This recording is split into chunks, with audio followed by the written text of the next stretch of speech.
hmm That's what I'm going to do. We change the world in history right here where we're from.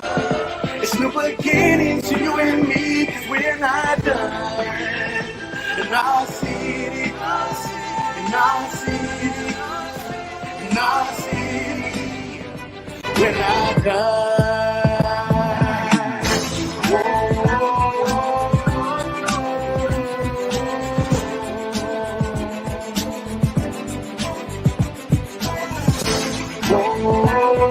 I appreciate that.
It's time to rise and shine this morning, everybody. Hope everybody's doing well this morning. I'm doing pretty good.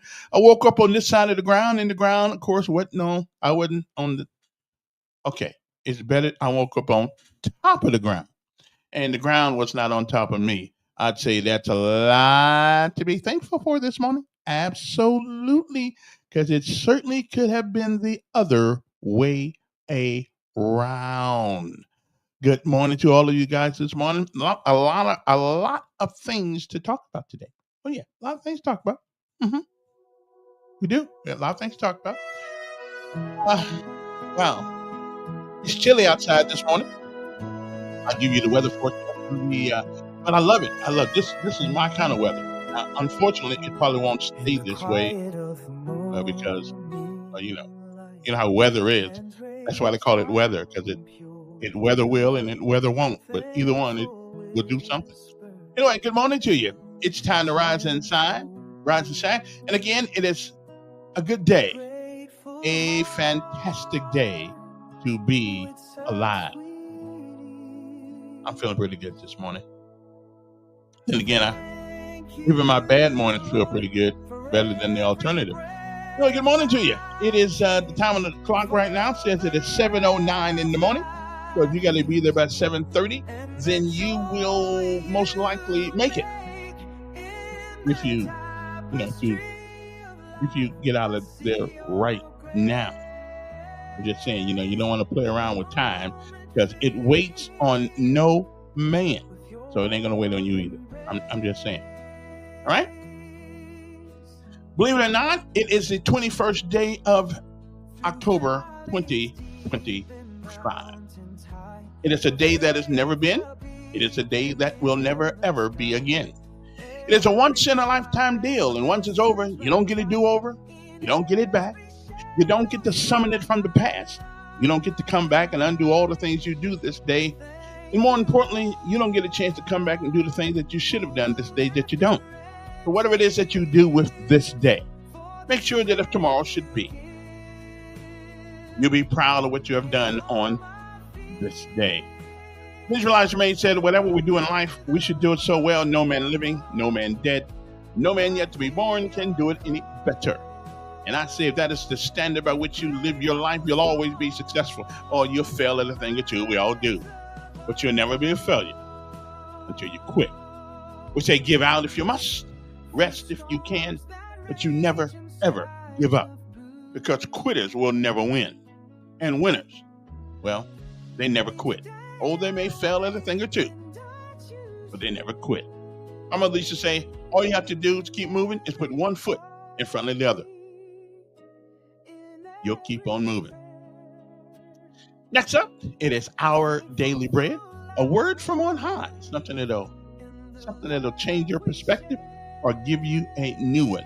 But either way, it's good for the soul. Good morning to you. I'm feeling pretty good this morning. Good morning to you. The best way to escape temptation is to run to God. Our Daily Bread. Today's encouragement from the Our Daily Bread devotional was written by Lawrence Darmani. Lawrence writes, my desk sits close to a window that opens into our neighborhood. From that vantage point, I'm privileged to watch birds perch on the trees nearby. Some come to the window to eat insects trapped in the screen. The birds check their immediate surroundings for any danger, listening attentively as they look about them. Only when they are satisfied that there is no danger do they settle down to feed. Even then, they pause every few seconds to scan the area. Lawrence continues, the vigilance these birds demonstrate reminds me that the Bible teaches us to practice vigilance as Christians. Our world is full of temptations, and we need to remain constantly alert and not forget about the dangers. Like Adam and Eve, we easily get entangled in attractions that make the things of this world seem good for food and pleasing to the eye, and also desirable for gaining wisdom. Be on your guard, Paul admonished. Stand firm in the faith. And Peter cautioned, be alert and of sober mind.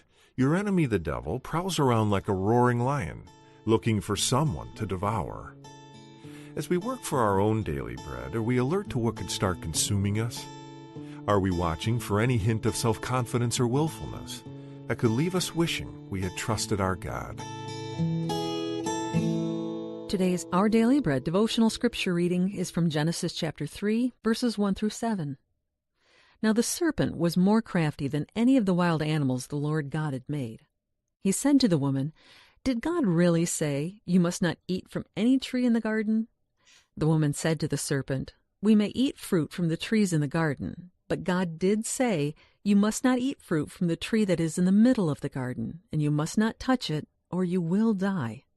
You will not certainly die, the serpent said to the woman, for God knows that when you eat from it, your eyes will be opened, and you will be like God, knowing good and evil. When the woman saw that the fruit of the tree was good for food and pleasing to the eye, and also desirable for gaining wisdom, she took some and ate it. She also gave some to her husband who was with her, and he ate it. Then the eyes of both of them were opened, and they realized they were naked. So they sewed fig leaves together and made coverings for themselves. That's today's scripture reading from Genesis chapter 3, verses 1 through 7. And now let's pray. Lord, keep us from the secret sins and selfish reactions we're so naturally inclined toward. By your grace, turn our temptations into moments of growth in Christ's likeness. In Jesus' name we pray. Amen.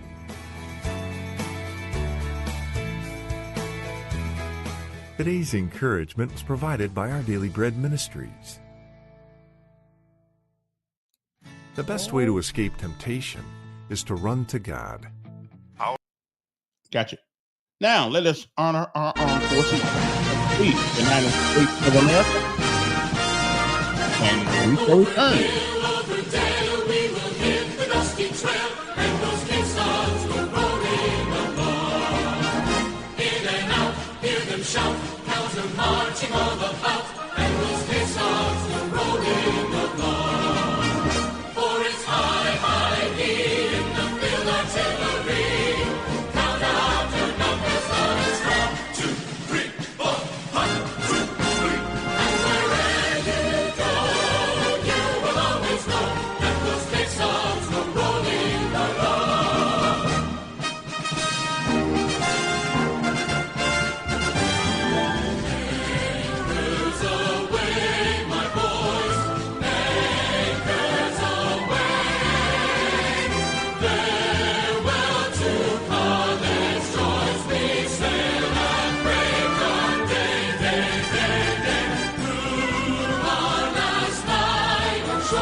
And let me just say good morning to Maxwell Indiana Air Force Base. After all, this is an Air Force town.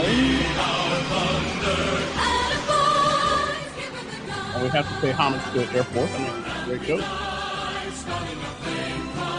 mean, if I was near Fort Benning, I'd say good morning to the troops, but that's a long way from there.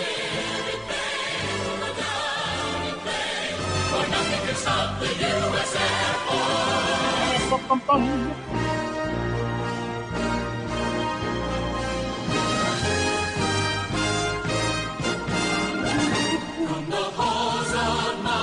And last but certainly not least, the United States Marine Corps, whose motto is Semper Fidelis, which means always faithful. Hoorah, Marines, hoorah.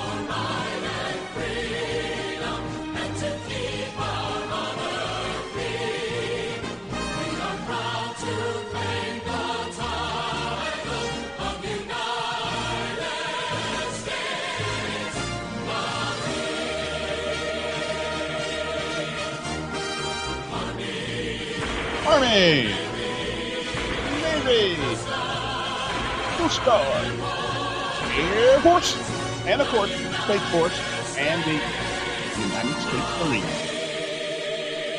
Boom, boom, boom. Bum, bum, bum, bum, bum, bum, bum.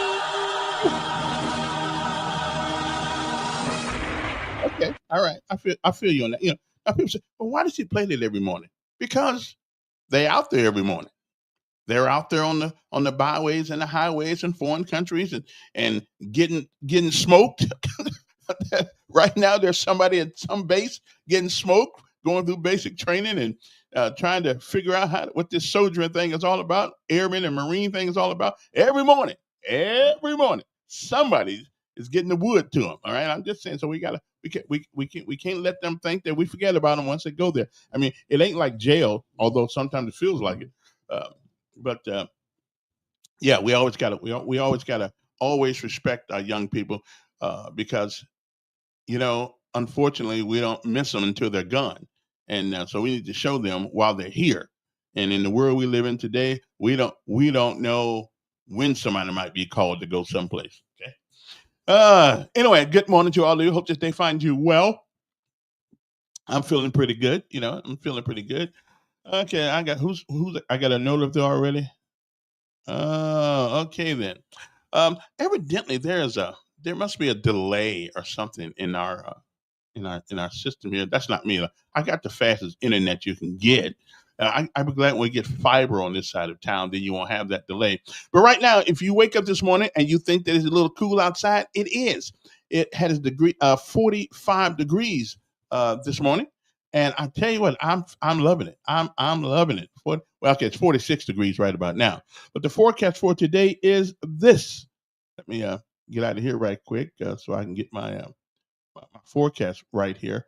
See, I don't know why they got to put all this advertising on this thing. I mean, if I wanted some of the junk, I'd buy it.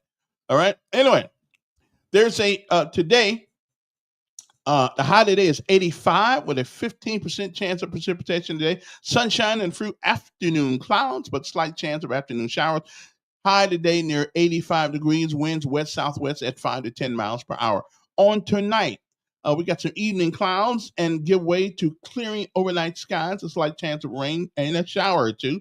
Low 49. The wind will be at northwest at 5 to 10 miles per hour. On tomorrow, if they want to reach that far, 5% chance of precipitation. Sunny skies, 77 for the high. Winds northwest at 5 to 10 miles per hour. So the barometric pressure is 30.11, like I really care. Visibility is 9 miles. That means as long as you're not halfway blind, you can see with your eyes about 9 miles. You may not know what you're looking at, but you can see. The clouds are partly cloudy, dew point 45, humidity is at 87%, rainfall 0, and snow 0. Well, you don't probably have to worry about that. Okay. The high on this day historically has been 78 degrees. So who knows? We may be getting a little higher than that today. All right. Good morning. All right, then. Let me see what else is going on today. Okay. The lessons of life. I got to give you the lessons of life today because it's important. Because each day we should learn something, right? And today's lesson is the treasures of life lie in the journey more than in the destination. So just remember that because today you're probably going to, run into some things today that you really don't expect. And somebody once said, it's not what happens to you in life that gets you where you need to go. It's how you handle it. Okay. Okay, I'm just saying. So again, life lessons today, the 21st day of October. The treasures of life lie within the journey more than in the destination. The word of the day is benignity. Now you got to be careful about this word, okay? Because you see that you see how it sounds, right? You know how it sounds. Benignity. See, a brother could be saying that, a white guy could be saying that, just trying to be intelligent, and then he gonna mess around, get whooped on because nobody understood the word. Okay, benignity. Okay, it means a good deed or a favor, for instance, or an instance of kindness. Benignities, okay, are born of selflessness. Okay, so y'all just, be benignant sometimes. Okay, I'm just saying, be benignant. Okay, so the word of the day is benignity. I was y'all, unless you spend a lot of time pronouncing that word. I wouldn't. I mean, if you're a wordsmith like me, then it'd be okay. But I just want you to be careful with that word because it means the best of a human being is what it means. But again, listen, our language in America is made up of many, many, many other languages. Okay, but I like this word, benignity. Yeah, what a great word. What you gonna do today, Elkins? I'm gonna benignity. Okay, I didn't ask you what you were. Okay, see, you didn't understand the word. Okay, no, benignity. Okay, that's the word. Word of the day. That's what it is. All right then. Also, what else are we going to do to talk about today? There's so many things to talk about today. But before I get to anything serious, the whinings. No, I didn't say whinings. I said the whinings. Marvin Winans. This guy ought to give up the church business. He bemoaning one of his peers, one of his congregants, his parishioners, because He wanted her to give $2,000, and she only had 12. So he's sitting there making her feel. I wish I had the video here because I'd show it to you. I mean, God don't even tell you how much money to give, right? He doesn't. You give what you want. He said, God loves a cheerful giver. Now, why in the world? This guy. I mean, listen. I understand he got a little fame and all that stuff, but that don't mean nothing to me. I wouldn't go there. Okay. Should a preacher tell you how much money to give? There's a couple of churches in town that ask people for their what's that thing you get at the end of the year? Your W-2 or what? They want to know how much you made or what you're making. I'm not going to give you that. That's my business. I mean, however little, however much it is, I'm not going to give you that kind of information. I mean, what's wrong with it? No wonder people stop going to church as much as they used to. You going to tell me how much I need to give? Really now? Really? I don't think so. What kind of stuff is that? No, let me get my face right. But anyway, you can find it on the internet, and he just went off the rail. I mean, you don't tell people how much to give in church. That's between them and God. And the 10% thing, that's not really relevant in the New Testament. But we'll get to that when I get these preachers on one of these days, and we'll talk a little bit more about that when we come then. Okay. But should a pastor tell people how much money to give in church? I'll be going there like one time and I ain't coming back. Anyway, now let's talk about an insult to a lot of people in Montgomery this morning. And I don't know who's responsible for it. I don't know who's responsible for it, but somebody is. Now, one of these guys that were charged with murder got out on a $60,000 bond. I mean, are they crazy? Really? Okay, I understand that you got a right to, you got a right to bail and bond and all that stuff, but $60,000? Really? Seriously? $60,000? Hell, I can afford to get out on that. I mean, what kind of message is that sending? I mean, what kind of message are we sending? And so, does anybody know who the judge was in that? I mean, why? Why? I don't get that. Okay, and I got to find the story here. And also, the Montgomery was considering the face covering ban.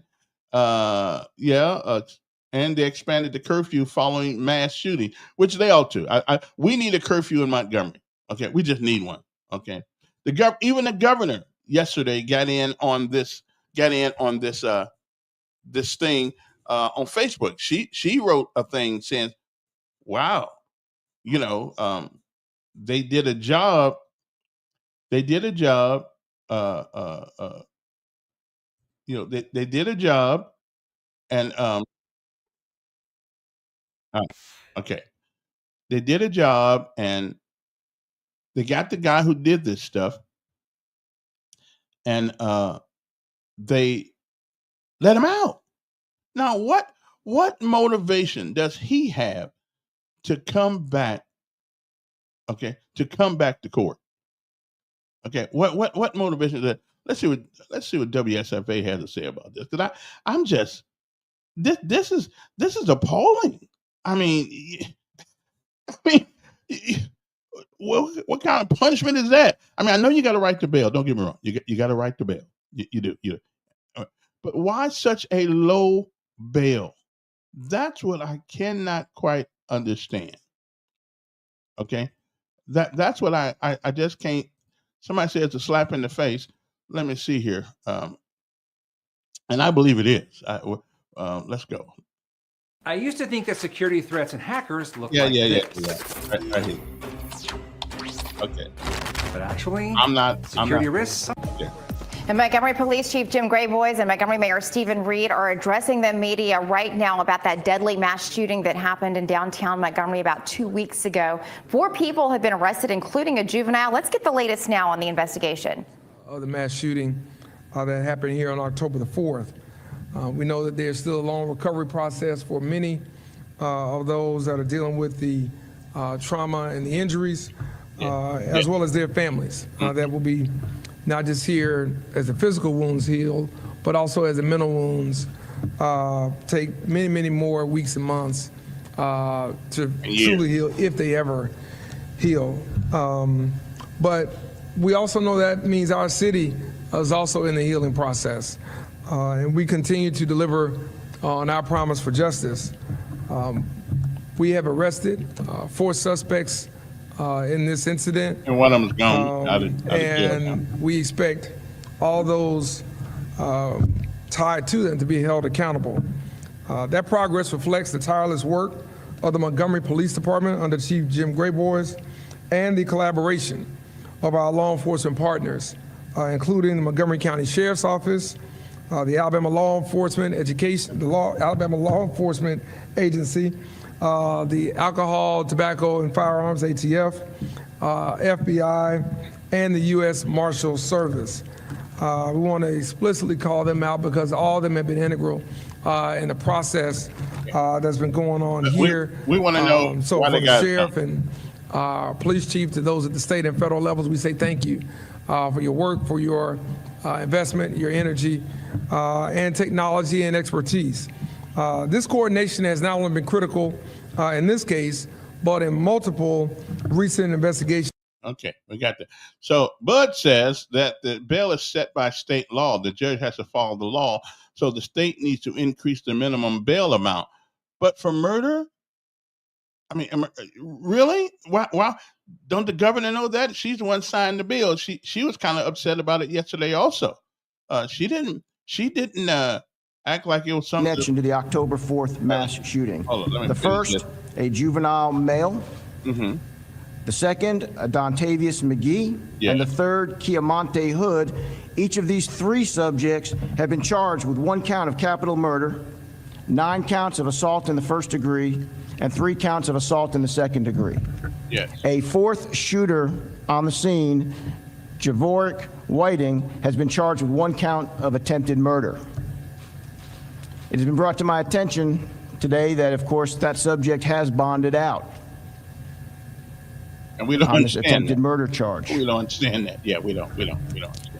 These senseless acts of violence on October 4th, Mm-hmm. that claimed the lives of Shalonda Williams and Jeremiah Morris will not be forgotten. And personally, I'm so angry about it. I'm angry about every homicide. We are going to do everything we can to keep investigating this case. Mm-hmm. Okay. Our hearts are with their families and their friends and their loved ones as they mourn. We will continue to pursue justice until every person involved is either, whether they were involved directly or indirectly, they will be held accountable.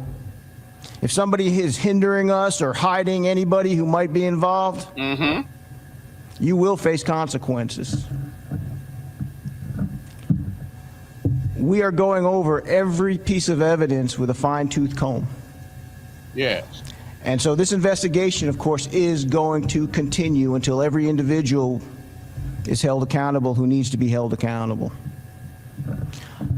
Now, I want to talk about some other things as well because they've been on my mind. Okay, that's good. And some of the things I'm going to talk about here are some other cases that we're working on. Over the course of the past month, we've arrested and charged Kadarius Griggs, age 19, in the shooting death of Eldrin Wright, age 22.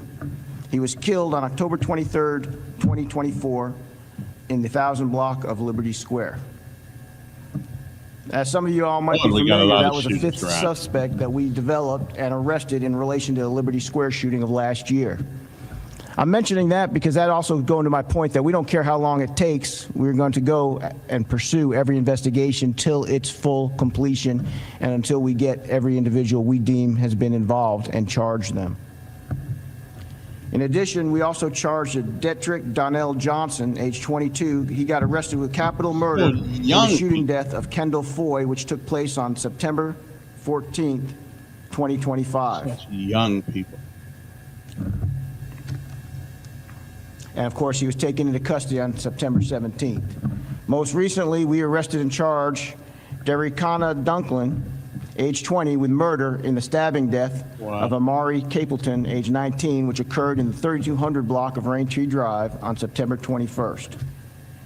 Each of these arrests reflects the hard work, persistence, and dedication of our detectives and our law enforcement partners. But these cases also highlight a serious ongoing concern. Too often, violent crimes are committed by individuals who are already out on bond for other serious offenses. Right.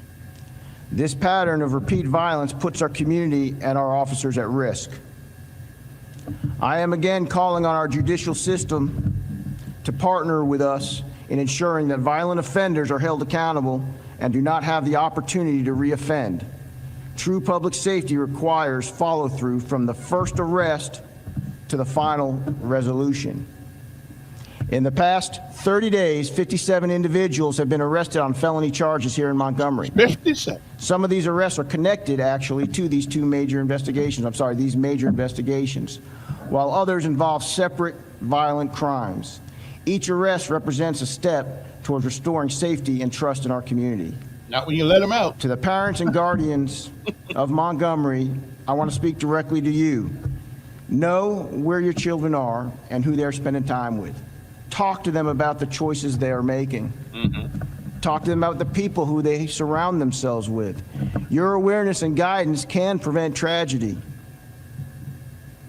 Our police department remains fully committed to protecting the city. We will continue to work alongside our law enforcement partners, our community, and our judicial system to ensure justice is served and that Montgomery remains a safe place to work. Did you hear one of the first things he said, though, when he came on with this message? A lot of these people are out on bond committing other heinous acts of violence. Now, the word minimum seems to I don't know, to ring in our judicial system here in the county of Montgomery. How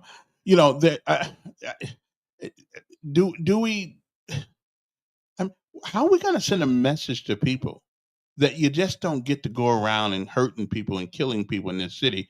And if we give them an overnight stay in jail and the next day $60,000 bond, I think you only got to come up with 10% of that with the bail bonds, people. And what is that? $6,000 you got to come up with to get out. And it amazes me that these people always have that kind of little money, that money hanging around. I just can't go pick. Hey, let me pick that $6,000 up right now. So these people engage in lots and lots of things, nefarious things. But I'm just wondering, why do we always? The subject who was charged with attempted murder, and he's out on bond 4 days after we arrested him. Okay, and therein lies. Now, that subject, not only does he have a long criminal history, but back in 2023, I'm showing two things on my sheet here with him. For robbery second, he did a guilty plea. I mean, we're not even scared. And apparently an arrest on the same date, and 7/31/23, arrest for robbery first. What's he doing out of jail? But he was already out for us to arrest him on the 22nd of last month. And these are just two of the violent felonies I'm looking at. If I look at another one, right behind him, I've got a subject we arrested also on September 22nd for robbery first and kidnapping, 2 counts of each. But then in 2023, I'm showing that the subject has a robbery first and a murder arrest. And now we have the subject who was charged with attempted murder, and he's out on bond 4 days after we arrested him. So the police can arrest, and we will arrest, and we will solve crimes. We're solving this one. And as I said before, 57 other crimes over the last 30 days that were serious felonies that we've solved. But what happens after they get arrested? no wonder it's hard to keep police in Montgomery. I mean, no wonder they work their butts off to try to solve some, and we let them right back on the street. Well, I don't think the mayor has anything to do with I don't think the mayor has anything to do with the bonds. That comes from the judicial system and the legislatures and people like that. Even the governor yesterday was complaining about how you going to do. Well, y'all the ones signed the laws. We need to ask Kenyatta. We need to ask Tashina Morris. We need to ask not the city council people or the people that are the people in the county commission and stuff like that. No, this comes from our legislatures. All them folks are making $69,000 a year for a part-time job, and they can't get it right. Okay, and again, so the question is, who do they work for? Who do they work for? Because they're damn sure not working for us. They're putting us in more danger. How in the world are you going to get arrested? 4 days later, you out walking the streets again. And as a matter of fact, a lot of these people have been arrested again once they get out for doing something else crazy. So how do we? No wonder we have a hard time getting police around here. What the hell are they going to get? I mean, why are they going to put their butt on the line to get somebody and then you turn around and let them out 4 days later? I mean, something's wrong with that. But that goes to our legislators, though. That goes to Senator Hatcher. That goes to Senator Barefoot. That goes to Representative Ingram, Representative Hatcher. Senator Hatcher. Who I can't even remember. They're so unknown right now. Normally, I used to know everybody's name down there. Now I can't, because you never hear from them. You don't hardly ever hear from them unless you go over there on Roscoe and they have a roundtable discussion about what kind of coffee they're gonna drink. But they don't come answer the hard questions. They just don't. And McClammy. Who else we got? I'll find. I mean, they become almost unknown to me. And I used to keep up with every last one of them. But I don't know what they're doing anymore. I don't know what we're doing anymore. We can't get a lottery. We can't keep people in jail. Even the governor on Facebook with Jamal Brown. Even she on Facebook whining about this. So I don't know. Let's continue listening to that. We're going to something else. There's a serious conversation that needs to be had, and I think we need assistance, basically both legislatively and in the judicial system, about what we're going to do. I think Anaya's law is a great law, but maybe it needs to be expanded. Maybe people need to use the discretion that Anaya's law gives them to hold people for trial when they've been arrested for violent felonies. Next question. Yes, ma'am. We can't hear her. It has not. I have not been notified of any changes to their status. As I am presently aware, 3 are still considered life-threatening. Of course, my prayers are with them. I want to see everybody recover from this. So we're just monitoring that. And of course, as conditions can change, charges can change as well. But we will pursue every avenue available to us to make sure that people are held accountable. Hold them accountable till Yes, they get to the jail. Hold them accountable. Hold on a second here.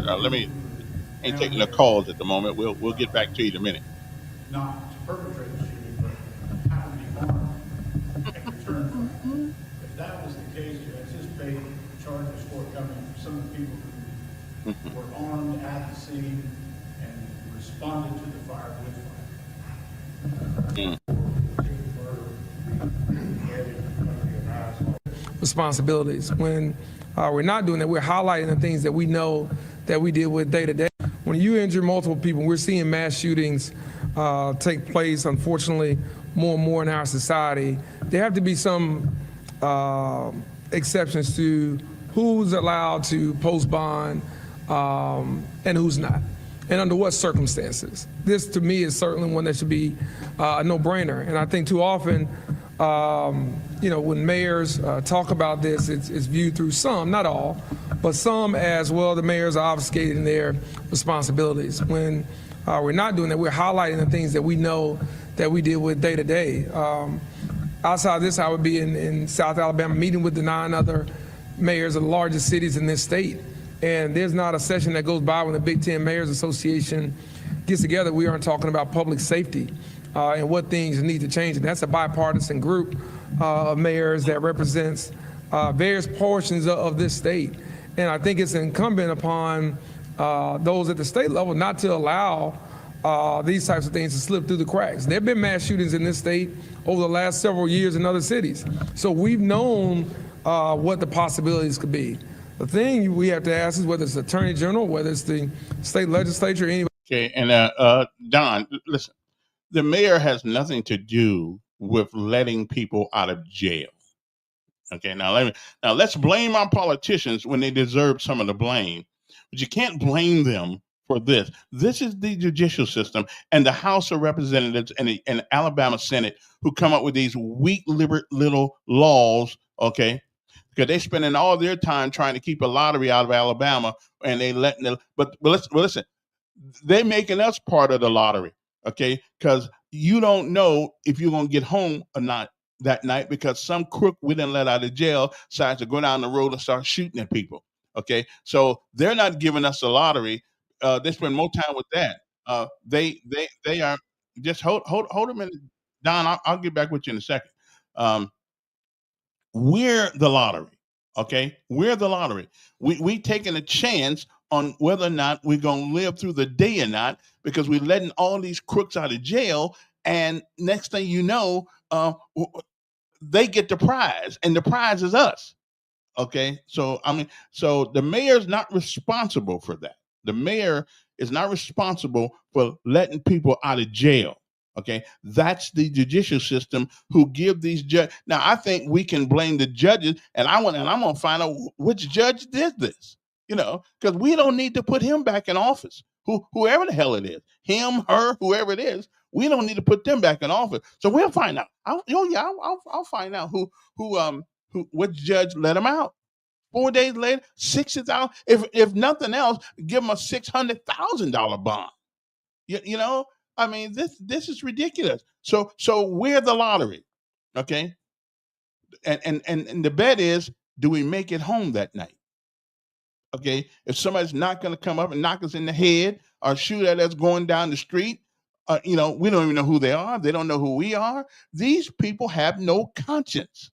Okay, and so the question is, how do you let somebody out 4 days later when we got people in the hospital there's still a possibility that some of them may pass on because of the injuries they received by these people? It makes no sense. So blame Stephen for the things he's to blame for, but he's not to blame for this letting people out of jail. Okay, that's not his call. That's the call on the legislature and the judge, because the judge has discretion. Okay, unless whoever this judge was, unless he really didn't think this person was a danger, well, how could you not think that? How could you not think that? But we're gonna find out who the judge was to let him out on 4 days after he get in jail. Okay, let me finish this right quick, then we'll go to some calls and stuff like that. Anybody else is what solutions have been proposed? What solutions have been initiated at the state level, even as mayors have sought to have more issues, whether it's a NIAS law or whether it's common sense gun reform laws, and other issues regarding bail and bond reform. Those are things that we shouldn't wait for the next mass shooting to happen. True. Something like this, whether it's an attempted murder, for that to be a $60,000 bond to be the ceiling, that's a slap in the face to the victims. It's a slap in the face of this community and everybody involved. And I believe that if the mayor had anything to do with this, he wouldn't have let this kid out here with $60,000 bond. He wouldn't have done that. Okay, that's what he's saying right now. He wouldn't have done that. And it is a slap in the face. You gotta think through, how do you do things proactively when it comes to these type of legislative matters as opposed to reactive. Any other questions?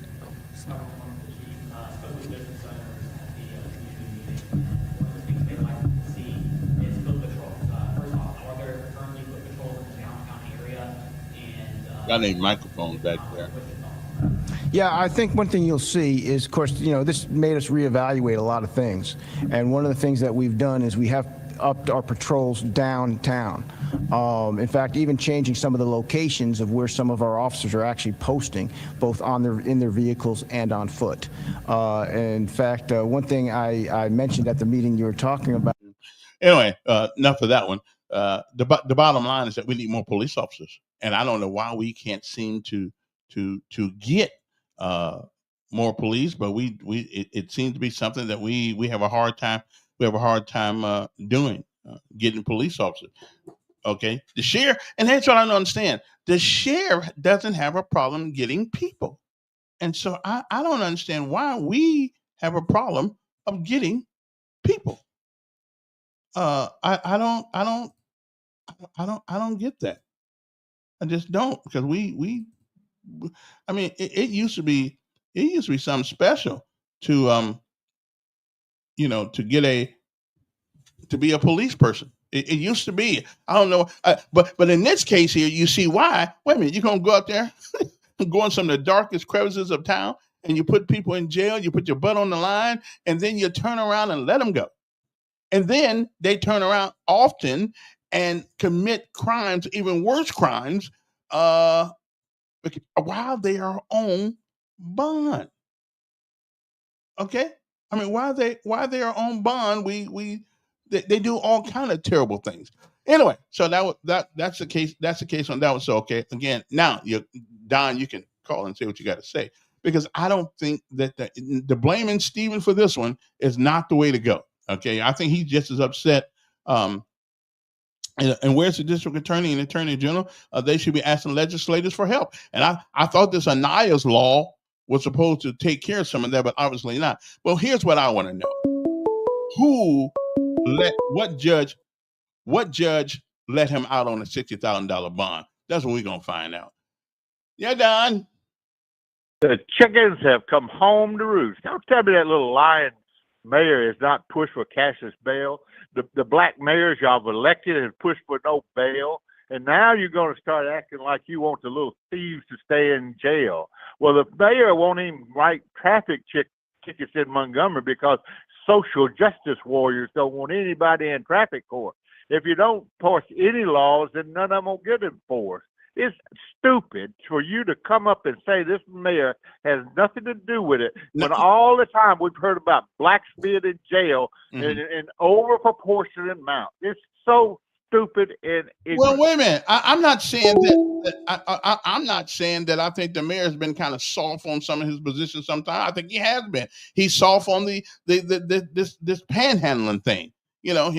Because we got a law, and which is what I told him when they even on the air. If you allow people to break the small laws, at some point they'll be breaking more laws and bigger laws, and that it seems that's where we are right now in the city of Montgomery, because you can. They got that's freedom of speech. I don't know who in the hell ever came up with that idea that begging people on the side of the road is a right. It's a freedom of speech. Well then I know who came up with this. Okay, then we got afraid of the SPLC, and hell, even the FBI said we're not going to talk to y'all anymore. The FBI has stopped talking to the SPLC. Oh, let me see here. Yeah, bud. Good morning, Kevin. Morning. Okay, for your last caller that just called in. Let me cut my truck off real quick. Okay. Yeah. The mayor, the executive branch of the government, can only enforce the laws, and the judiciary, the judges, can only rule on the laws that the legislative branch creates. All the bail bonds. Listen, the bond for capital murder in Montgomery is the same bond amount in Birmingham, in Auburn, in Mobile, in Wetumpka. Muscle shows it's all set by the legislature. And so, I mean, I'm going to put it where the goats can get to it. We have a supermajority of Republicans in the House and Senate in Alabama. The Republicans have set such ridiculous, absurdly low bond amounts. I mean, to me, if you're arrested for, say, capital murder, and you're indicted on capital murder, there should be no bond amount. If maybe you get indicted or arrested for second-degree murder, okay, $500,000 cash bond amount. Manslaughter, $250,000 cash bond amount. But, you know, it has nothing to do with Mayor Reed. I mean, listen, I praise Mayor Reed when he does good, and I kick his ass when I think I disagree with him. I mean, I'm an equal opportunity hater. You know me. Mm-hmm. But Mayor Reed has nothing to do when you can have somebody that was involved, potentially, so-called, maybe, involved in a mass shooting in downtown Montgomery 2 weekends ago. Mm-hmm. The Mayor Reed can't do jack squat about that. Yeah. No, he can't. And neither can the judges. Mm-hmm. Now, Don wants to blame him for everything. Listen, he got his blame. He's not getting off the hook, but let's blame him for what he is responsible for. And he's not responsible for allowing people to get out of jail on a $60,000 bond. No, the actual blame rests on the Republicans. And I'm a conservative. I'm an independent, registered independent. But the blame in this case rests on the Alabama Republicans in the House and Senate. Bottom line, Governor Ivey did, let's say, let's have a special session, and let's look at what would be allowed to be bonded and what those amounts will be. But she chooses not to, or that could come up in the regular session. But what Republicans, I hate to say it, are going to do that. And I think they need to be greatly increased to protect both white, black, Hispanic, Asians, all the citizens of Alabama. Because if you can be a suspect in a downtown shooting where 2 died, 5, I think, are still incredible. Is that correct? Yeah, I believe so. I don't know how many. And maybe another 20 or 30 could have been murdered, but by the grace of God, they were not. Yeah, that's true. And so Alabama Republicans need to get off their ass and let's change the law to take care of all these citizens of Alabama. I mean, and your previous caller, you're a stupid SOB if you honestly think Mayor Reed can somehow wave a magical wand and dictate what the bonds amount. I mean, get your head out of your ass and learn the law. That's all I can say.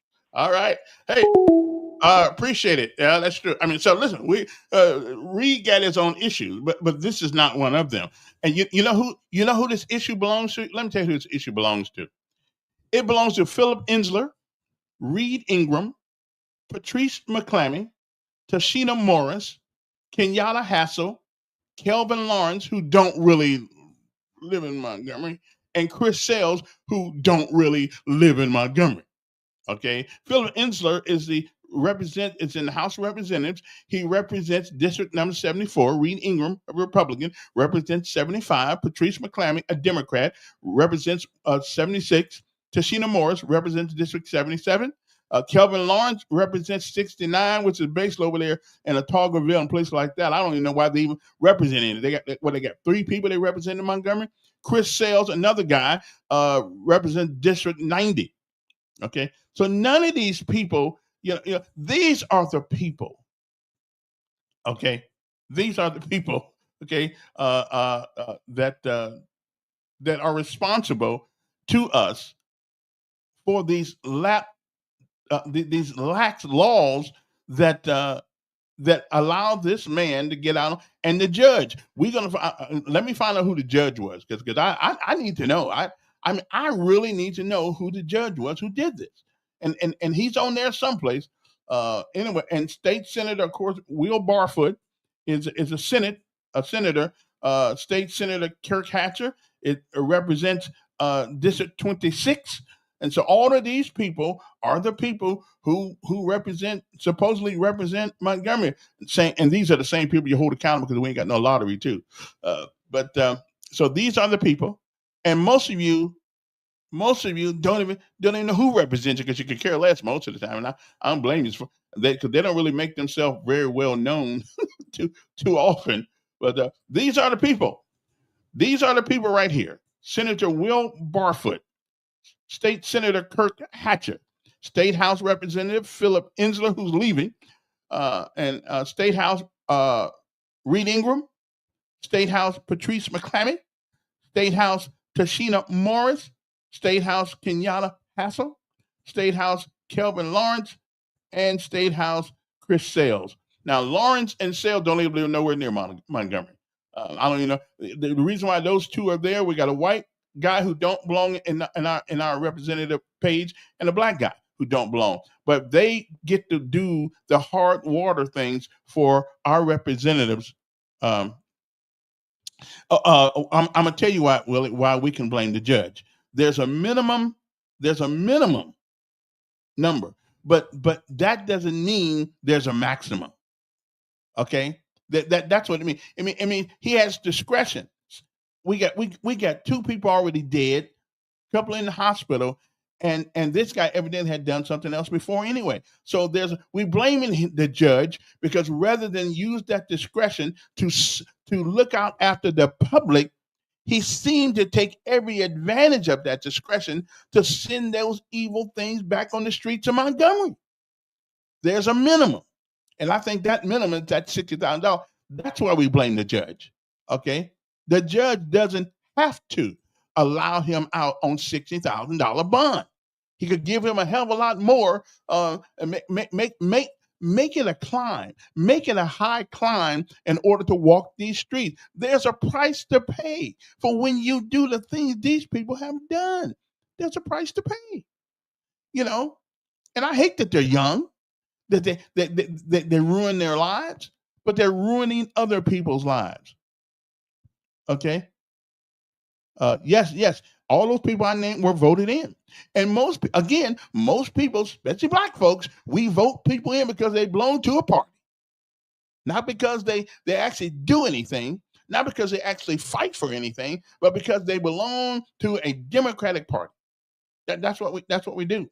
And I'm not saying Republicans don't do the same, but Republicans at least on crime, for the most case, a little bit tougher than Democrats are. Okay, his daddy wasn't there. I'm sorry about that. I apologize for that. Daddy wasn't home, and so he didn't finish. He didn't eat good meals every day. So is that why he's doing what he's doing? Well, let's put him in prison so he can get to eat every day. Okay, he ain't have a place to stay. Hey, we can take care of that too. As a matter of fact, the governor right now is coming up with a hotel called Prison with 4,200 beds in it. So I'm thinking we'll give you a place to stay and something to eat. I mean, this is ridiculous. And we got to blame the judge is the one who gave him such a low bail bond that he's able to get out and walk the streets. Okay, I think he probably gave him the minimum. Okay, as opposed to the maximum bond. And so I'm perturbed. I mean, everybody, when you put these people back on the street, you put everybody's life in jeopardy. They've already shown that they have a predisposition to commit violence. And we're going to put them back out on the street without an ankle monitor or bracelet or anything so people know exactly where they are? I mean, yeah, we're blaming the judge for this one. And as soon as I find out who it is, we're going to tell everybody. Because somebody did this. I mean, somebody did. 4 days after you find him, see, this guy didn't turn himself in. See, he didn't all of a sudden get a case of I'm feeling really bad about what I did or what I was involved in. They had to find him. Okay. And then, and you know, and anybody that will shoot randomly in a crowd of hundreds of people will shoot them too, will shoot the cops too. So to put their butt on the line and go get them, and some judge, I'm going to find out who this judge, I'm telling you, I'm going to find out. I'm going to find out today who the judge is for this, because he don't need to go back in office. I'm sorry. He don't need to go, whoever it is. I hope it ain't one of my favorite judges, though. but if it is, so be it. One of my favorite judges down there, Judge Gaines and Judge Westery. But I think this was a felony, so this had to be one of these judges in the county. I guess one of I don't know anybody on the whatever judges those people are. But I don't think this was this a municipal judge that did this?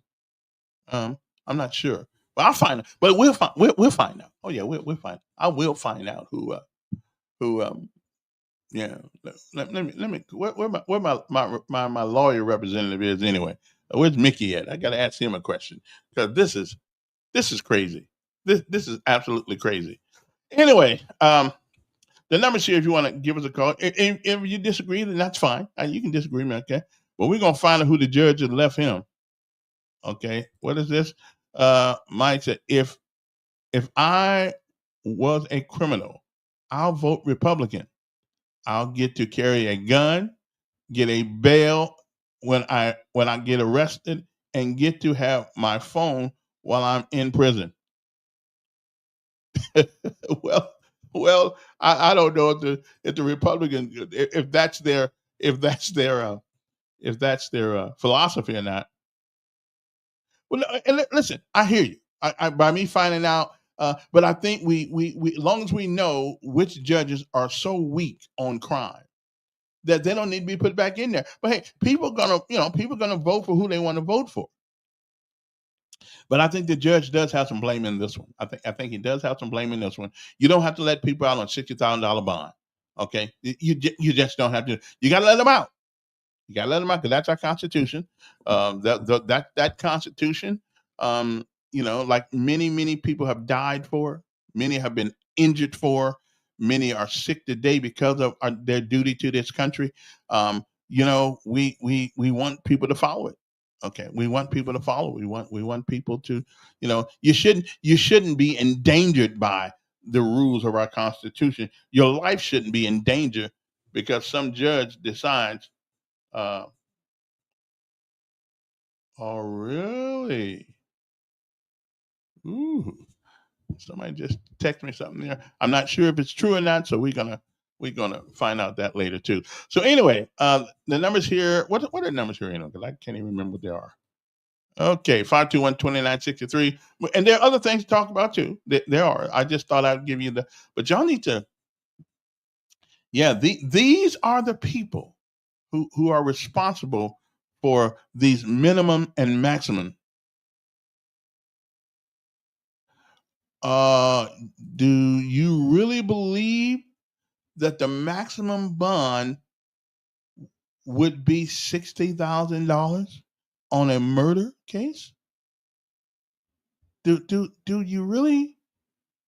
Do we really think that's the maximum you can go on a murder charge? 60,000? I mean, that's not. I think on a $60,000 bond, I think you have to come up with 10% or 15% of the bond. I'm not really sure. Fortunately, I've never been in jail. Okay, I was taken down there one time years and years and years ago, but I never been behind bars, so I don't really know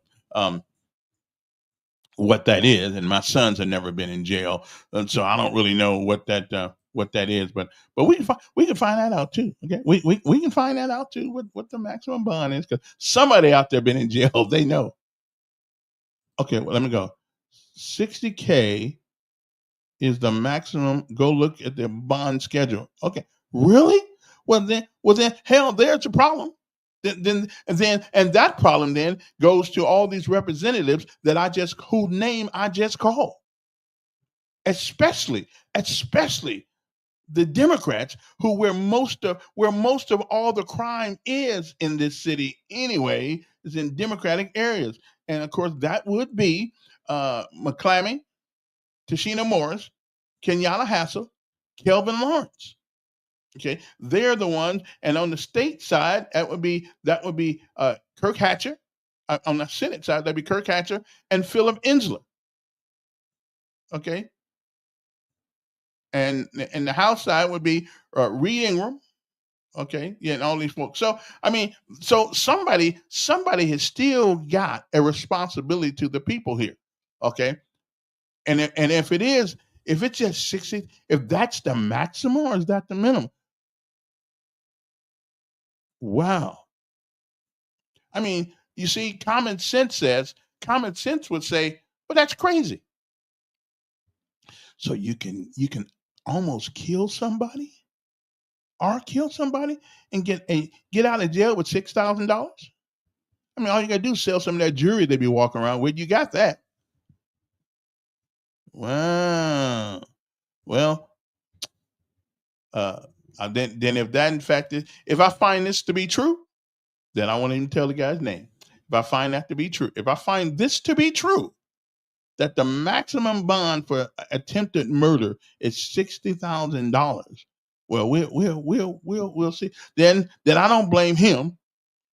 Then I have to blame the state and the state representatives for the House and the state Senate, because these people are the ones who make the laws.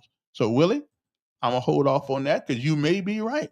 If they're following the law set by the legislatures, then so be it. Then our lives ain't worth a whole hell of a lot, are they? I mean, you can sell marijuana. You can sell marijuana and get a higher bond than killing people, or almost killing people. Is that the way this?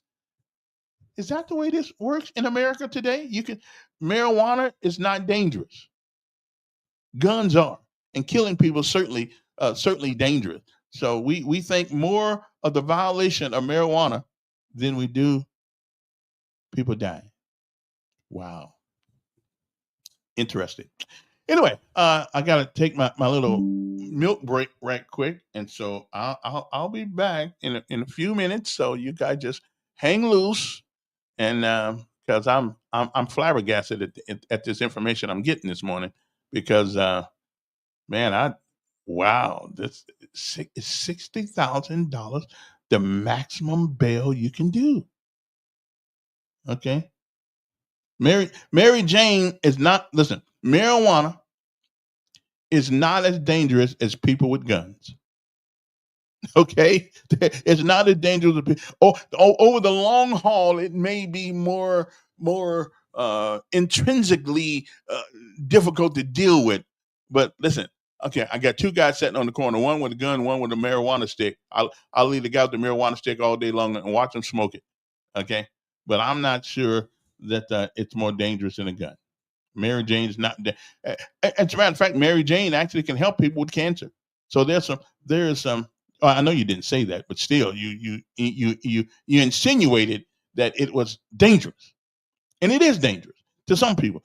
I was not to my brothers used to smoke it. It wasn't dangerous. They seem to made them hungry. I think they give you the munchies, but that's what you should tell me. But I never tried it yet. But it ain't too late. I can try it if I need to, just to be able to come back on the air and tell you what it is. So I'll come on there one day. Yeah, that's how they do it. That's what, because that right there, that's when you get into the last little roach. I mean, you just got to smoke that stuff. I've never done it, but it must be, if you got to smoke it like this, because you got to.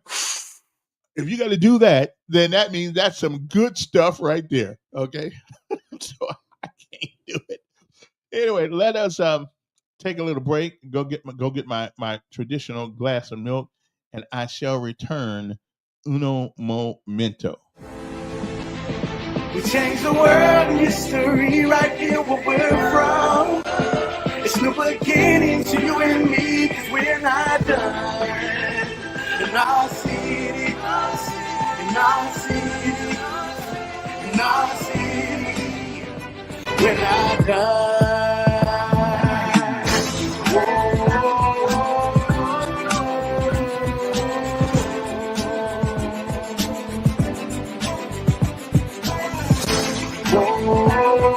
I appreciate that.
Okay, we're back.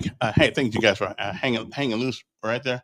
Let me see. In Alabama, bail amounts for murder are guided by a bail schedule set by the state legislature and court rules, but judges have discretion to adjust amounts based on the case circumstances. Okay, minimum bail recommendation for murder. I can't believe this. That's the minimum, $15,000. But historically, bail amounts for murder often range between around $15,000 to $75,000, according to the Alabama bond schedule. So evidently, you go to your bail's higher for marijuana than it is killing people in this state. Okay, maximum bail for murder was recently increased so the maximum bail. Here we go. I knew there was more to this story. The maximum bail was increased from $150,000 to $1.5 million by the Alabama Supreme Court. This change was approved to better address public safety concerns and prevent dangerous defendants from being released too early before trial. Well, hey, I knew I was right. I'm brilliant. I'm just telling you. I knew that was too low. Okay. The maximum is $1.5 million. Okay, for cases like this, where people not only have they done this, they've done other things. Okay, but because it was at $150,000, and now it's $1.5 million in the Alabama Supreme Court. This change was approved to better address public safety concerns and prevent dangerous defendants from being released too easily before trial. Well, okay, again, logic and reason would dictate. Sure, there's a minimum. Okay, there's a minimum. And the minimum is $15,000. Okay. But he said normally the bail in the state of Alabama is around $15,000 to $75,000. But again, the people, the legislator heard our people's cry about why we letting these, because a lot of these guys are picked up. They're picked up later on. Okay, they're picked up later on bond. Yeah. Okay, so Willie, y'all wrong. Okay, y'all wrong. Okay. $1.5 million by the Alabama Supreme Court said the change was approved. Listen again. The change was approved to better address public safety concerns and prevent dangerous defendants from being released too early before trial. I rest my case. Yo. I rest my case. Yo. Rest my case. I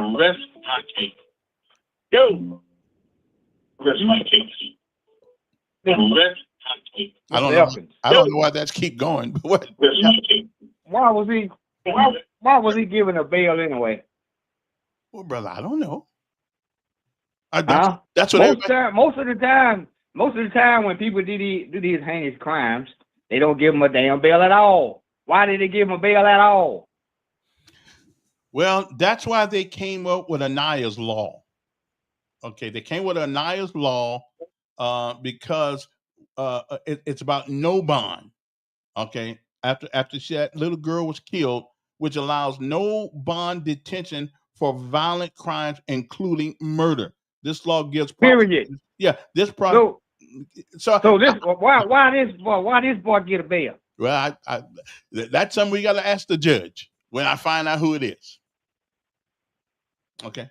See, but the judge, did he break the law or follow the law? Well, I mean, when they say no, you're lost, so that didn't apply to his office as well. Well, that's what the governor said. They signed Aniah's law because of this kind of situation. They didn't want to people, but we'll find. Well, I'm gonna find out. They didn't take his judge license away if he's breaking the damn law. Well, he didn't break the law. The minimum is. Well, if he's not following the Aniah law, so he broke the law. He didn't follow protocol. Well, the minimum is $15,000. That's what I'm saying. No bail. I mean, no bail. Okay, I don't know no damn minimum and this and that. But it don't say no. No. You get a bail, but the judge has. He shouldn't get one. Period. No bail. I mean, no bail. Right? I agree with you. But if you make it $1.5 million, he ain't getting out. There shouldn't be no number. What saying no mean no. Well, but the Constitution is still in with us. It didn't say $1 million. It didn't say 500. It said no. No, it don't say that. No, it don't. What that's what it's supposed to mean? Hell, I don't. No, it don't. Oh, they using fancy words with us. No, don't really mean no. So he wait a minute, he gave him the bail within guidelines. But he went almost to the bottom of the floor to do it rather than the maximum. So we don't know if he's gonna show up for court or not. Okay, I wouldn't. Yeah, he probably would go somewhere, run out and run away if they don't have him jack it down. So jack it down. Because I'd be gone.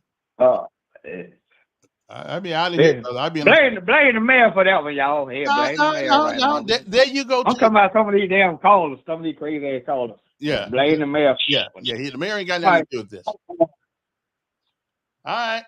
Appreciate it. Yeah. The mayor doesn't have anything to do with this. This one is on the judge, whoever the judge was. And again, let me explain what this thing says. It says minimum bail for murder is $15,000. Typical range, though, before 2022 was $15,000 to $75,000. The maximum bail since 2022 is $1.5 million. No bail allowed cases, capital felony murder cases with pretrial detention under Aniah's law. So evidently, he could have kept him in there with no bail. Okay. Judges can set bail lower or higher or deny bail depending on the facts. So, these judges have lots of discretion. So we're going to find out who the judge on this one was, who set this bail so low. Let these people walk out of jail, but they can go up to $1.5 million in bail in the state of Alabama for murder. Okay. And these guys were charged with that. So I don't get it. Okay. I don't. What is the minimum bail amount recommended for murder in Alabama? Well, I just told you what it was. It was I think $15,000. Okay. But anyway, so much for that. We'll find out if any discretion by the judge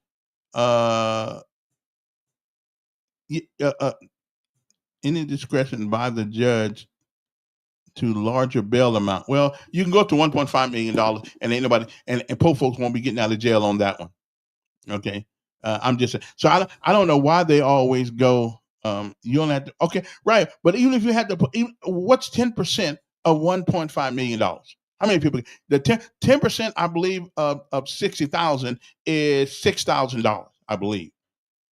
Well, 10% of 1.5 million. I think it'd be like, wouldn't it be like wouldn't it be like when you have to come up with? Let me ask Siri right quick. Hey Siri, what is 10% of $1.5 million? 10% times $1,500,000 is $150,000. Thank you very much. I knew I was right, but I just had to check it. So, how many people are gonna walk downtown with $150,000 and put their house up, their clothes up, their kids up, and everybody else for somebody who did something like that? So his bond should have been $150,000. Okay, that's what the bond should have been. $150,000 on a $1.5 million bail. His bond should have been $150,000. Now, ain't too many people in Montgomery got that kind of money to let somebody out of jail. Now, what happens if he does something else while he's on? I think we hold the judge personally responsible. Okay, he did not have to let people out of jail on that lower bond, that lower bail. He didn't have to do that. He had the discretion to go to $1.5 million. Okay, but he didn't do it because we want him to get out of jail. We don't want to treat him. We don't want to treat them bad. Yeah, we do. Yes, we do. We need to bring back the phone book treatment, okay, of people sometimes. Some of these kids they're not ever going to figure this out, okay?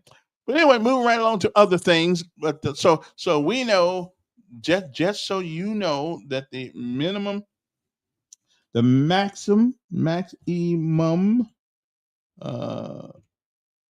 you spell maximum? Maximum. Okay. BAIL in Alabama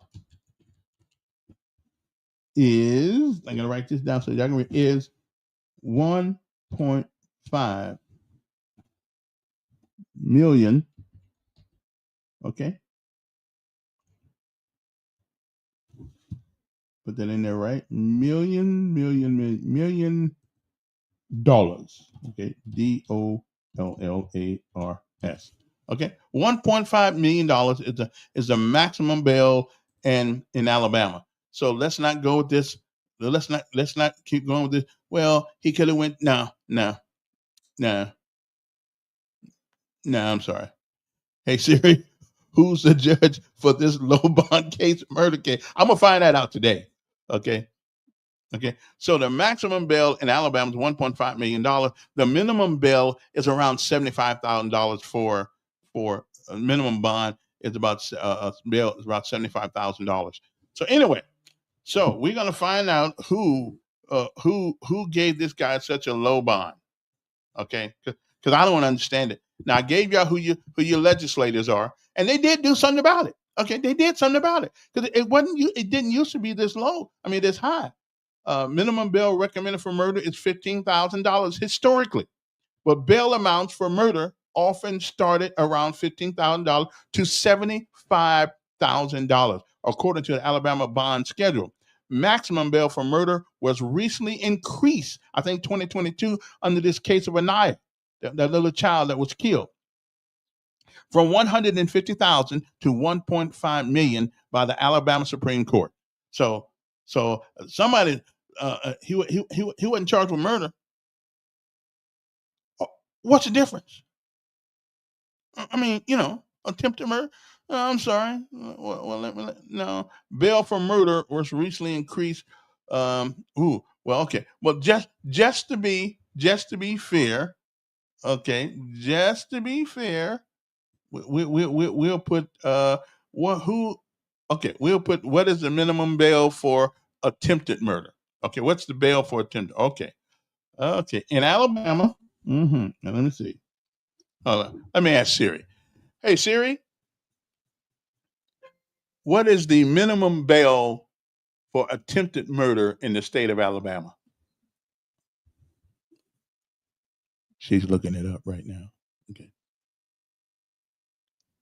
In Alabama, attempted murder is classified as a Class A felony, with recommended bail amounts ranging from $10,000 to $60,000. However, judges have discretion to set bail amounts outside this range, based on factors like the severity of the offense and the defendant's criminal history. Additionally, under Aeneas law, certain serious offenses, including attempted murder, may result in bail being denied if the prosecution demonstrates that no conditions of release can ensure public safety or the defendant's appearance in court. That was from ChatGPT. Check important info for mistakes. So evidently, I'm still right. The judge has the authority to make that bail higher if he feels that there's still a threat to the community. And anybody that's on bail, that's on out on bond, that commits another crime while they're on bond is a threat to the community. Okay? Anybody who shoots, that uses our people as a target range, is a threat to society. Anybody. So it seems to me that the judges gave the minimum they could do as opposed to the maximum they can do. And I'm going to find out who the judge was who did this one, because we need to make sure he does not end back in the court. I'm just sorry. I don't think that's a municipal. Was that a municipal? Oh, I'll find out. I'll find out. Was it a municipal judge or was it a one of them judges in the county building? I don't know who it was. I think it'd probably be I think it'd probably be in the county. I think the municipal courts don't deal with felony cases, do they? I think they deal with misdemeanors and traffic and things of that nature. But we'll find out. I'll find out who it was. Yeah, I'll find out who it was. Yeah, surely will. Anyway, the number's here if you want to give us a call. We'd love to talk to you, whatever on your mind. I mean, you can disagree with me if you want to. So he was charged with attempted murder. That's true, but attempted murder doesn't mean you get out for $60,000. The man, according to the law, the judges have discretion. And why would a judge take the lowest bail? Yeah, the county judge would deal with that's what I thought. Okay, so somebody over in that county courthouse made this ruling to give this young man this low bail so he can walk the streets of Montgomery right now. So somebody gave it to him. I don't know, I don't know who or whatever, but I'm going to find out who did. I'm just going to walk down there and ask the question, because we need to know. That person does not need to be back in office. Unless that was his son, then okay, I understand little daddy love there, but even then, I wouldn't understand it very much. But if that wasn't his son, then why in the world would he do such a thing? Why would he put that person back in the streets of Montgomery to possibly? Because this is not his first rodeo. Okay, this is not his first rodeo. He's done other things, and most of these kids are done. And what's so sad about this? These kids are 19, 18, 20, 21, 22 years old. I mean, at that age, there are a lot of things you can do with your life. A lot of things you can do with your life besides this. And now here's the question. Here's the question. Who is responsible? Let's hold the mayor responsible when it's something he has purview over. He has no purview over this. Okay, so let's slap him around. When he deserves slapping from the citizen, but he don't deserve any blame on this one. Neither does the police chief. They did their due diligence. They found the perpetrator, and the judge let him go in the streets. So we just need to find out who the judge is. And then if he tell us this thing about the Constitution, well, the Alabama Constitution and these laws have been amended, and they are able to. And the Supreme Court has ruled $1.5 million. You can give people. So I'm just saying, I'm sorry. That dog ain't gonna hunt. Okay. That dog. Now let's talk about mass shootings. Yesterday in Atlanta, another mass shooting was staved off because at the airport, a guy's friend picked up the telephone and called the police because he knew this guy was up to no good. Okay. And thank God he called the police because another mass shooting was diverted. Police found the felon inside the airport with his gun, his AR-15, while they searching his car, because evidently the guy was in the airport to see how he was going to do this dastardly deed. The felon did a FaceTime call telling family his plan to shoot up the Atlanta airport. Someone reportedly notified the police, his family, and then found the suspect's car outside the airport. It was blocking traffic. So that's a guy right there with a mental disease. Okay. First of all, you're going to call people and tell them what you're going to do, which we appreciate that because you probably save some lives. Okay. Now let's talk about the other controversial thing that is on the that's been on the agenda the last couple of days, and that's the mayor wanting to put Mr. Watkins on his team. I personally don't have a problem with it, but I knew that it was going to be the guy. Evidently, the guy's paid his dues. Listen, we cannot say that we are Christian people because that's around here. We got 600 churches in Montgomery, and without giving people a second chance. Okay, I just think we can't. My only concern with the mayor's is he qualified? Is he qualified to do the job? Okay, is he qualified to do the job? If he's qualified to do the job, then why not let him do the job? Elections have consequences. The mayor gets to pick who he wants. Now the personnel board don't have to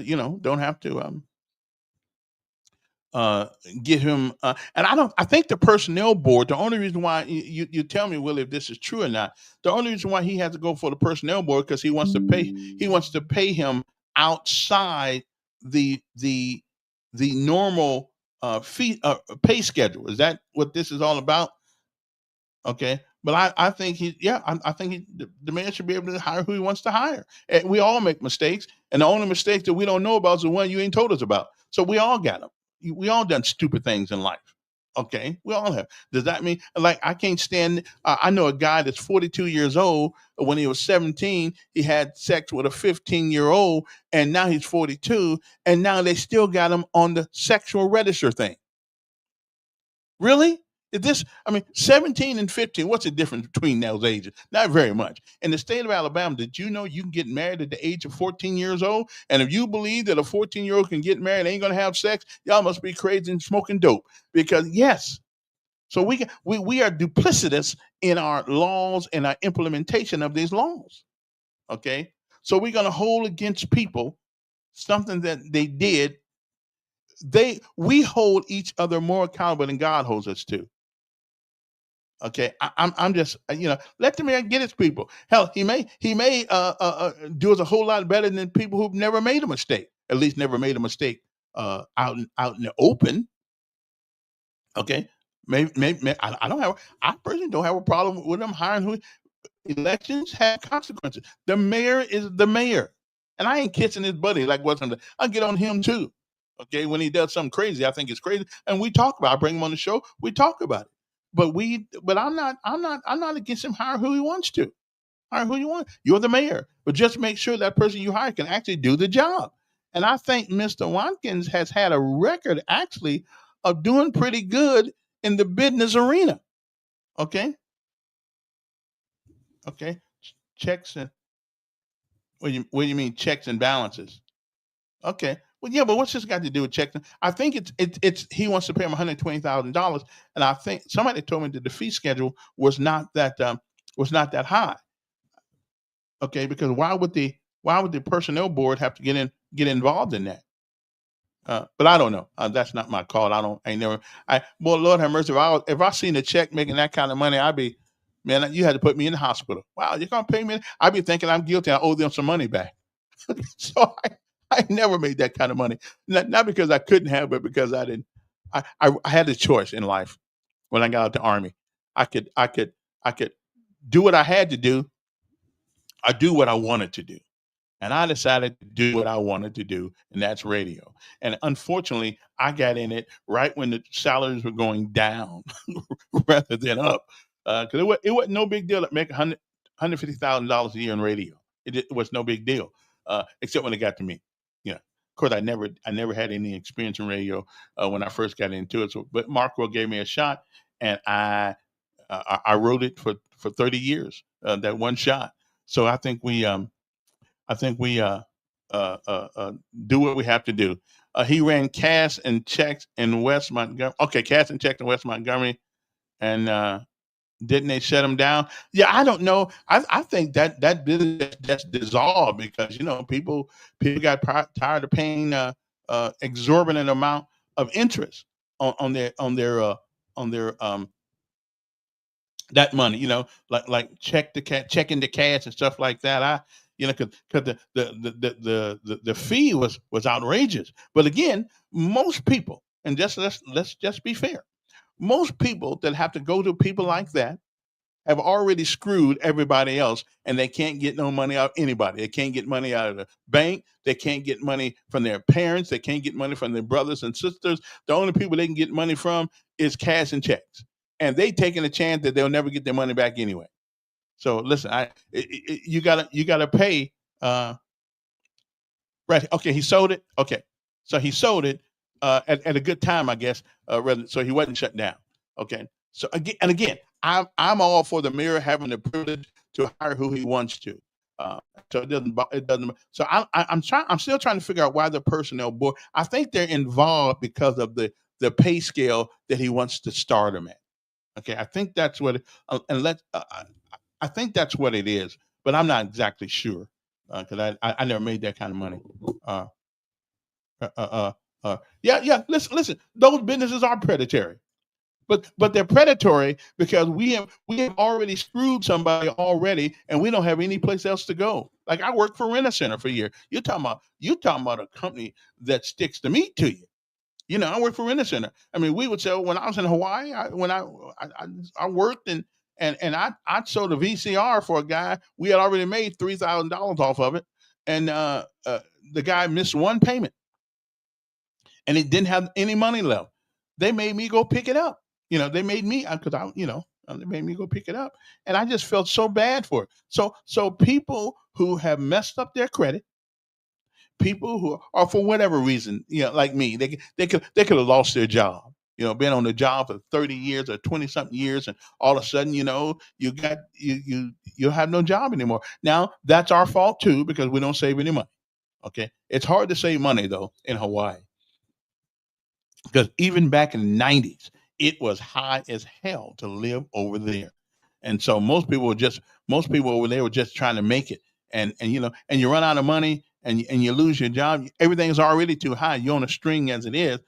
And sometimes, you can't get any money, and so you have to go to these people. And these people are taking a chance on you. You can call them predatory if you want to, but they're taking a chance on you. Because they know the chances of you getting paid back it's probably less than 50-50. Okay, because you obviously can't get money from the bank. Your parents won't loan it to you. Your brother won't loan it to you. Your sister won't loan it to you. Your friends won't loan it to you. So now you got to go to somebody who's willing to take a chance on you. Well, they're gonna get paid for taking that chance. So I'm not. As a matter of fact, hell, I thought it was a great idea until I had to go to one time. I think it was a great idea. Because I had messed up my credit. I had messed up everything. And so that's just the way it goes sometimes. So you pay for being stupid, and you pay twice. You pay once coming, and then you pay once leaving. So everybody gets screwed at some point in time when your credit gets all screwed up. Okay, that's just one of the things of life. Okay, I'm just saying it's one of the things of life. Predatory loan shark. And wait. You know what's really predatory? You know what's really predatory, Greg? Alabama Power. Okay, Alabama Power is predatory. Because I still can't figure out how grandma and them on the other side of town with a little bitty house, her bill is $500 a month. Now, because she doesn't have insulation, and they'll cut off your lights on you no matter who you are. So I think Alabama Power is worse than any predatory lenders that there is because we need lights. Okay, so let's not talk about predatory. Predatory is Alabama Power, okay, who turn off your lights in a second. They don't care who you are, how cold it is, how hot it is. They don't care. You can be somebody living on $500 a month. They will still come turn your lights off, and then charge you an additional fee to come turn them back on when you didn't have the money to pay the bill the first time. So let's not. Don't make me go there. Okay, don't make me go there. Okay, I just No. I think Alabama Power, Alabama Power, and some of these utilities around here, and they make so much. I found out last couple weekends ago that when they raise the fee up for the summer, most of that money goes to the corporate Southern. It's called the Southern Company. Most of that money goes to them for what you call bonuses. So while you paying somebody for a bonus,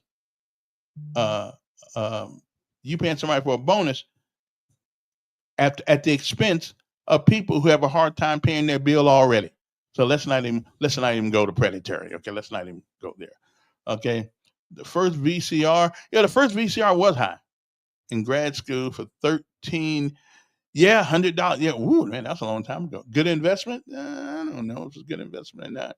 But yeah, it was. But I made $3,000 for one, and we sold it to this guy. We should have just let him keep it, but they wouldn't let me let him keep it. I had to go back and pick it. I had to go back and pick it up. Okay. You haven't spoke on the rebuild at the White House. Hey, the White House needs to look good. That represents us as a nation. It needs to look good. We need gold toilets in there and stuff like that. Okay. How many times have you told us? Oh, I used to have an 850 credit score. I don't anymore. I mean, when a man comes in and tell you, have you been working on the job for 30 years and you don't have a job anymore, and I ain't had a real job in a year. So hey, credit goes down. I ain't bad. I ain't feeling bad. I paid all my bills and everything on time and everything, but when you and again, I'm like everybody else. I didn't really save any money. I'm just living from payday to payday, like most people do.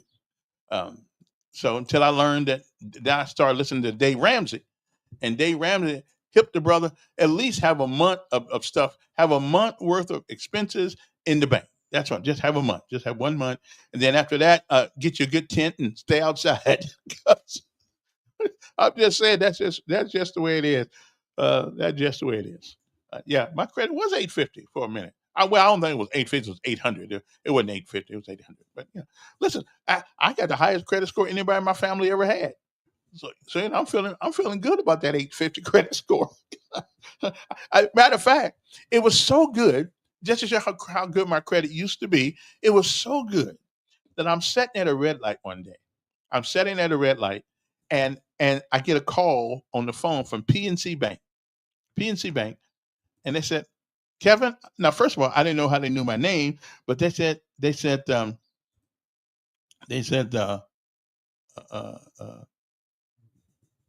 you need some money? Yeah. Listen, Gary, you're absolutely right about that, brother. I honestly got. Well, let me finish telling you the story, then I'll tell you where he's going here. He said, "You need some money?" I said, "Absolutely, I need some money." Well, said, "Well, give us a couple minutes here and let's see if you qualify." It was one of them. Well, I qualified, right? Now I'm at the red light.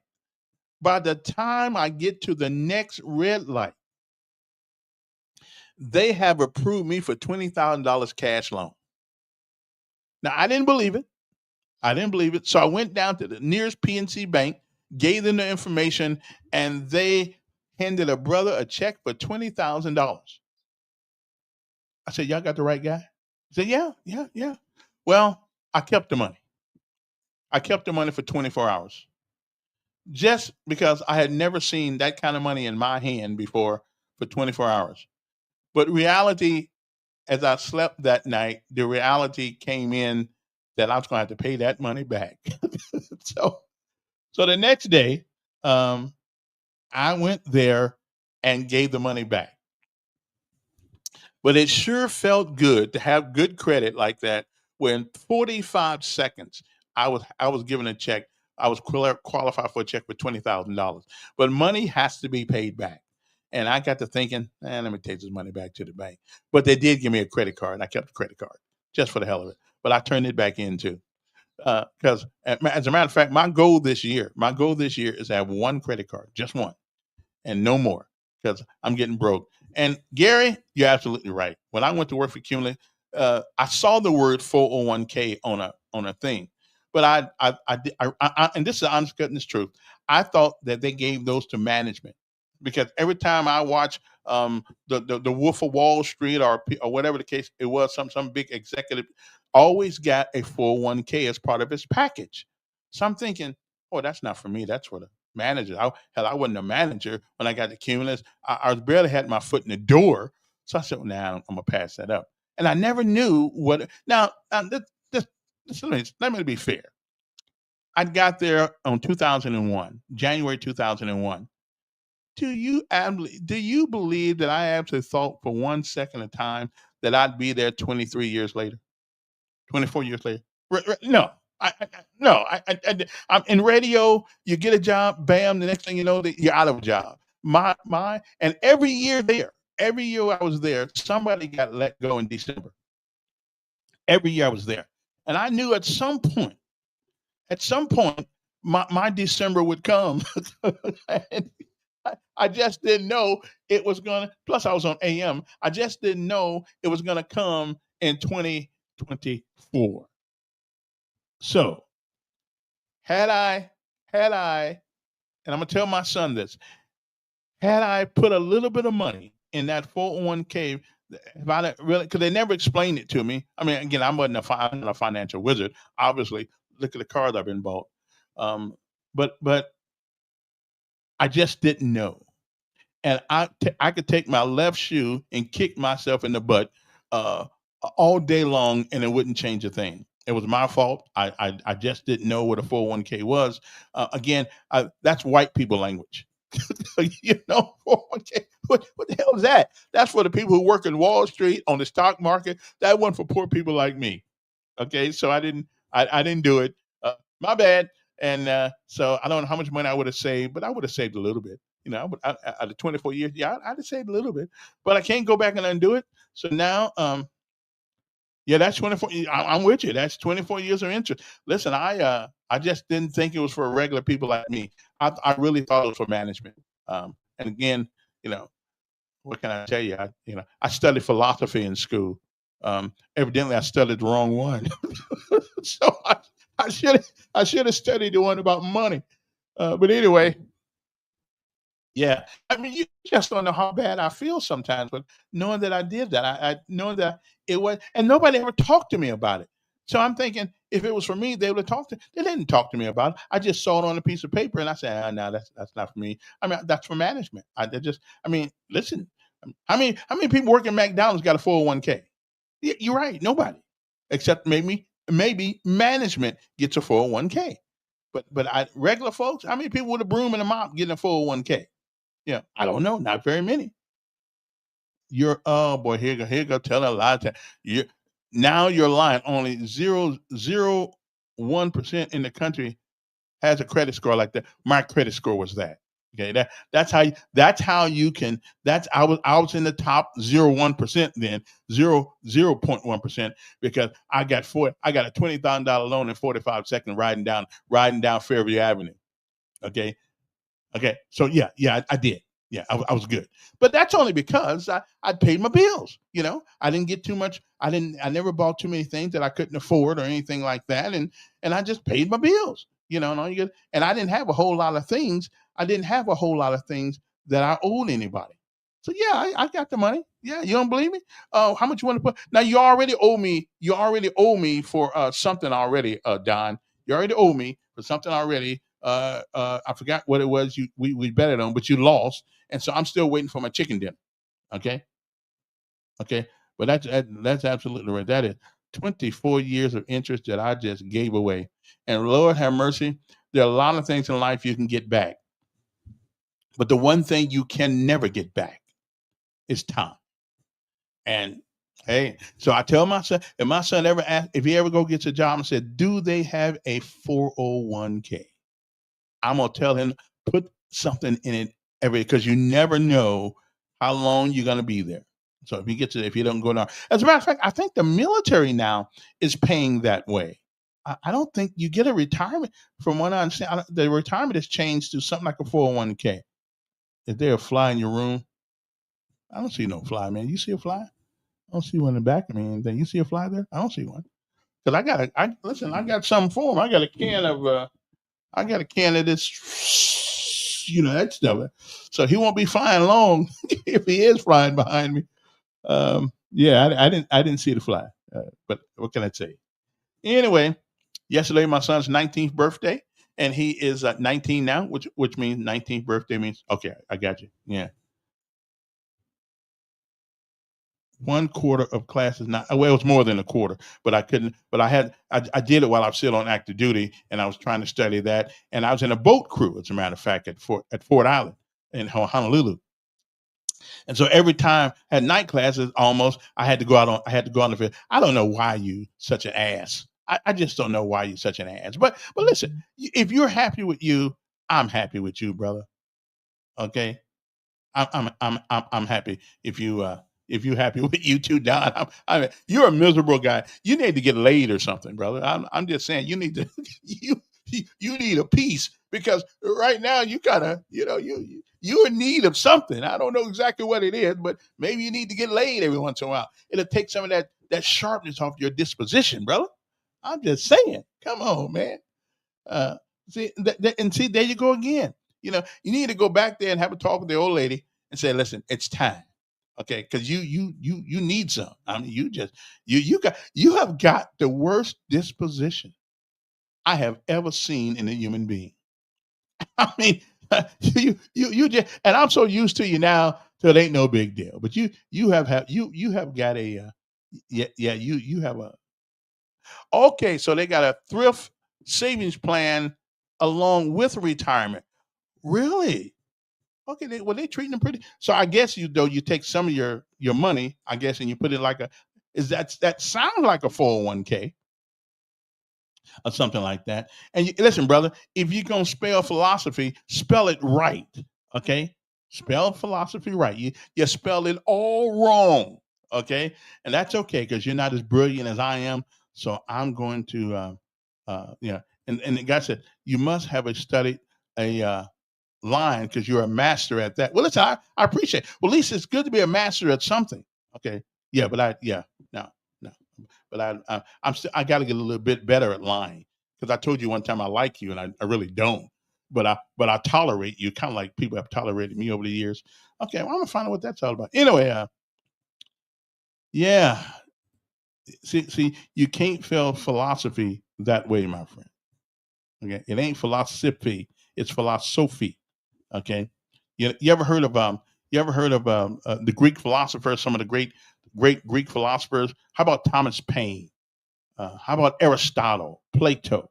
Some of the smartest people on the earth at that particular time in their culture. I study. That's why I'm so brilliant. That's why you don't bother me, because again, you can only reach so far down. You can only reach so far down to help people up. And I'm sorry, but you need to, after we get off this show today, you need to go back there and talk to the old lady. Say it's time. I think I need a little bit, because right now, man, I don't know when the last time you had some, but you sure need to get yourself something, because you got the worst disposition, and I met a lot of people in my life. Okay, I'm just saying, you just have a bad disposition, brother. I don't know what's wrong with you. Okay, but I ain't mad at you. That's all right. At least I got an old lady. Where's yours? Well, listen, having one and being able to do anything with it, that's a whole different thing. And maybe okay. Wait a minute. Let me apologize to you. Listen, I understand if you have some problems and you can't, and you can't, your soldier don't rise anymore. I feel you on that one. I feel you, and we're all going to get there one of these days. I feel you, and I understand your pain. I do. I understand your pain, and there have been times in my life where the soldier didn't get up sometimes, and so I know how you feel. So I'm just saying, but they got pills for that. Okay, so go get you some, and go to the there's a clinic over here. I don't even want to give them a free plug, because but there's a place called Montgomery Men's Center. Yeah, it's over there right off Carmichael someplace. They'll check your PSA, they'll check your testosterone, because I think maybe you have a lack of testosterone too. But I still like you. Don't get me wrong. Okay. Okay. Good morning. Good morning, Kevin. Yes. Don, and you know this actually a good guy. He's get all in your mind. You see how much time you spent talking about him. I know, but he needs a friend. I know, but you can just get off that subject and talk about something. You know, you have a lot of callers that'll treat you in different ways. Not okay, him. Not like he does. He really. I know it, but he knows how to get. He's good at it. I know how to get up under people's skin too. Yeah, he really does that on purpose, and you fall for it. Well, it's working. All this time. At the end of the show, you spent talking about Don. If it wasn't, stop. You know what? Be a godly person and just forgive him. Okay. I do forgive him. Because you do a lot of things. And let me tell you this. I am so sick of you speaking on topics that you have no clue about. Now, you sit on this, Watkins. Why do you saying that he's a good person for that position when you actually don't know? No, I did not say that. I said that the mayor wants to. I said the only thing I'm worrying about is can he do the job? That's it. And okay, what you need to do is find out what is the process. Now, there's some positions that the council has to approve. Okay. Now, you're acting like the mayor can do any and everything he wants to as far as hiring. That's not true. Well, aren't those political positions? So what you need, no, what I'm telling you, you need to find out. Call personnel and talk to the personnel person for the city of Montgomery. I do that. She's a very intelligent woman, and find out more information prior to even discussing the matter, because you're sounding. I know about him. Yeah. I know about him and his daddy. Okay. You forgot what he did to those professional players. Charles Barkley was one of them. Well, I don't know anything about that, but okay. Why don't you Google that case? But I'm just and find out more. Right, but I'm talking about the mayor he's the mayor. He can't do any and everything that he wants to. That's what I'm telling you. There's a line in the sand. He can't do anything and everything. So find out the process. Read Act 618. Become familiar with it, and you'll know what they can and cannot do. Okay. All right. Appreciate it. I'll take your advice. Hey, listen, corrective criticism is always welcome. Again, I still believe that the mayor should be able to hire who he wants to. Now, but if there's a process, and that process means that he has to go through that board, then that's what you got to do. Okay. Okay. Anyway, let us. Oh, Don said that's his morning fun. Okay. I hate stolen valor. Me too. I hate it too. Man, you see, can you see in back of me right there? And I'm done with you for the day. You're just mad because you don't get a set of junk wings like me, and you didn't serve in the Rangers or the 82nd Airborne and all this stuff. I understand what you're saying. I feel you that way. But we're going to be done with this one today. I'm with her on this one. Anyway, I got to go. Time to go. Time to go. We got 2 minutes left. So, what's everybody say? Thank you very much. Thank you very much. Thank you very much. Thank you very much. I appreciate that. All right. Well, I have got to go.